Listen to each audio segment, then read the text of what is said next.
Parking का विवाद इतना बढ़ जाएगा कि दो पार्टियां आमने सामने हो जाएंगी। क्या आपने कभी ऐसा सोचा था? लेकिन ऐसा हुआ है डूंगरपुर जिले में, जहां अस्पताल की पार्किंग में एक हाई वोल्टेज ड्रामा देखने को मिला। भारत आदिवासी पार्टी यानी बीएपी ने वीआईपी संस्कृति के खिलाफ सीधा मोर्चा खोल दिया। पार्किंग ठेके को लेकर चल रहा विवाद सोमवार को उस वक्त चरम पर गया जब वीएपी पार्टी के कार्यकर्ताओं ने भाजपाई नेताओं और अधिकारियों की गाड़ियों को अस्पताल के गेट पर ही रोक लिया और शुल्क की रसीद कटवाई। बीएपी जिलाध्यक्ष अनुतोष रोज के नेतृत्व में दर्जनों कार्यकर्ताओं ने न्यू हॉस्पिटल परिसर के मुख्य गेट पर अचानक घेराव कर दिया। उनका सीधा निशाना प्रभावशाली गाड़ियां थीं जो कथित तौर पर बिना किसी शुल्क के अस्पताल परिसर निकल रही थीं। बीएपी कार्यकर्ताओं का स्पष्ट आरोप था कि अस्पताल प्रशासन की नाक के नीचे गरीब मरीजों और उनके परिजनों से तो कड़ाई से पार्किंग शुल्क वसूला जाता है, लेकिन सत्ताधिकारी पार्टी के नेताओं और उच्च अधिकारियों को मुफ्त में अंदर बाहर आने दिया जाता है। आपको बता दें, बीते दिनों अपडेट इंडिया पे आपने एक रिपोर्ट देखी होगी डूंगरपुर जिला अस्पताल की, जहां एक व्यक्ति से भी इस बात पर हाथापाई हो गई थी पार्किंग के कर्मचारियों से। तो उसके बाद भी ये तमाम जो कार्यकर्ता हैं बीएपी पार्टी के हरकत में आए थे और अब हाई वोल्टेज ड्रामा तो देखने को मिल ही गया। नेताओं और अधिकारियों के वाहनों को रोकना पड़ा और उन्हें उन गाड़ियों के लिए पार्किंग रसीद कटवानी पड़ी जिनके लिए वे आमतौर पर शुल्क नहीं देते। ये दृश्य आम जनता के बीच चर्चा का विषय बन गया। विवाद बढ़ने के बाद अस्पताल प्रशासन ने अपनी सफाई पेश की। प्रशासन की तर्क है कि पार्किंग व्यवस्था और एम्बुलेंस के सुचारू आवागमन को बनाए रखने के लिए ये ठेका पूरी तरह नियमानुसार दिया गया है, लेकिन भारत आदिवासी पार्टी कार्यकर्ताओं ने इसे सिरे से खारिज कर दिया और चेतावनी भी दे दी कि पार्किंग के नाम पर दोहरी नीति और गरीब विरोधी वसूली को बर्दाश्त नहीं किया जाएगा। अब सबसे बड़ा सवाल यहाँ ये है कि क्या बीएपी की ये चेतावनी अस्पताल प्रशासन को अपनी नीति बदलने पर मजबूर करेगी? आपकी क्या राय है इस पूरे मामले पर? कमेंट करके हमें जरूर बताइएगा और इस मामले में आगे की अपडेट के लिए बने रहिए मेरे साथ। देखते रहिए अपडेट इंडिया में आपके साथ कृपा उपाध्याय। आज का जो धरना प्रदर्शन ये दे रहे हैं हम लोग, वो ये पार्किंग की व्यवस्था को लेकर के है।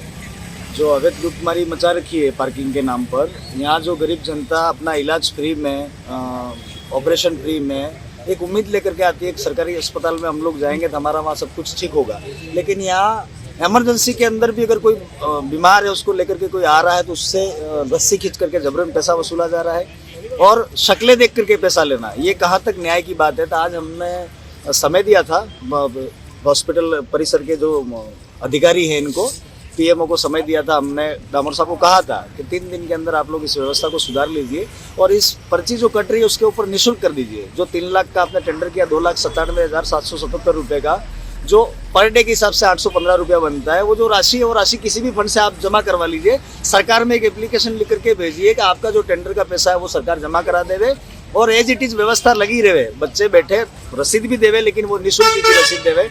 उसी टाइमिंग के अंदर भाजपा का शायद आज 2 साल पूर्ण हो रहा है सरकार का, ये नाकारा सरकार, नाकामी सरकार, पर्ची की सरकार, और आज भी हम इस पर्ची के चक्कर में ही बैठे हैं। मेरा तो ये कहना है कि पर्ची की सरकार जो है वो पर्ची की सरकार वाला मामला हमें आज यहाँ भी नजर आया, तो हमने सोचा क्यों ना पर्ची की सरकार के लोगों के द्वारा ही पर्ची कटवाई जाए। तो ये 2-4 लोग उसी तत्कालीन समय में हमें मिल गए, इनकी रसीदें कटवाई हमने, रसीद काट करके वो लोग गए और हमने कहा कि शासन में बैठे हो आप लोग, आप सरकार में बैठे हो तो इसको निःशुल्क कराया जाए, ये करके हमने उन तक भी मैसेज किया। और दामोर साहब जो यहाँ के चिकित्सा अधिकारी है, उनका जो हठधर्मिता है और उनकी जो बात करने का तरीका, मुझे लगता नहीं है कि एक अधिकारी का इस तरीके से किसी पदाधिकारी से बात करना उचित है। मैं ये नहीं कहना चाहूँगा, आज पार्टी के मामले में बात नहीं कर रहा हूँ, ये जनहित का मुद्दा है, सामाजिक मुद्दा है, यहाँ के रहने वाले निवासियों का मुद्दा है। हर आदमी के साथ में आए दिन घटना हो रही है, वो किसी भी धर्म का है, किसी भी जाति का है, उससे कोई लेना देना नहीं है। और मैं सबसे अपील करना चाहूँगा कि बढ़ चढ़ करके जो यहाँ लूटमारी हो रही है उस लूटमारी को बंद करने के लिए सारे लोग, जिले के सभी लोगों से आह्वान करना चाहूँगा कि सब एक तरफ पार्टी के झंडे डंडे छोड़ करके आ जाए और यहाँ पर आकर के इस लूटमारी को बंद करे, ये मैं आपके चैनल के माध्यम से कहना चाहूंगा। और सरकार के 2 साल पूर्ण हुए, मुझे नहीं लगता इन 2 सालों में कोई भी खुश है, सारे के सारे लोग नाखुश है। इनकी किसी भी प्रकार की मैं तो लगता ही नहीं सरकार चल रही है। ये पर्ची की सरकार में आगे से आदेश आते हैं और ये सुना देते हैं, इसके अलावा कुछ भी नहीं है।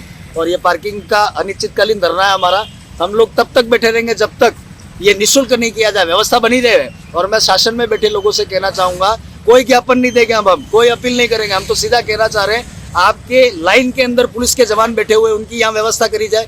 18 20 होमगार्ड की व्यवस्था इन लोगों ने, मैं तो डामोर साहब ने कहा है कि एक बार हमने लिख करके शासन को दिया है कि 18 होमगार्ड के जवान हमें दिए जाए। तो हम आपके चैनल के माध्यम से कहना चाहेंगे कि आप बकायदा व्यवस्था शासन प्रशासन मिल करके सुधार ले। यहाँ हर व्यक्ति इलाज करा करके घर स्वस्थ होकर के जाने के लिए आता है। कोई बीमार, आप इस हॉस्पिटल का दौरा कीजिए, आज शायद हॉस्पिटल का दौरा करके कहता आज सुधार ली होगी व्यवस्था। उस दिन हमने जब यहाँ फर्स्ट दिन जब हम आए थे, डामोर साहब से मिले थे, हमें भी हॉस्पिटल का विजिट कराइए, तो उनके ये कथन थे कि हम 2-4 लोगों का हॉस्पिटल का दौरा करवा सकते हैं, बाकी का नहीं करवा सकते हैं। तो ये जो आज आए थे उनको सबको लेकर के जियोजूरी कर रहे थे, खड़े हो रहे थे कुर्सियों पे, देखा है हमने आज।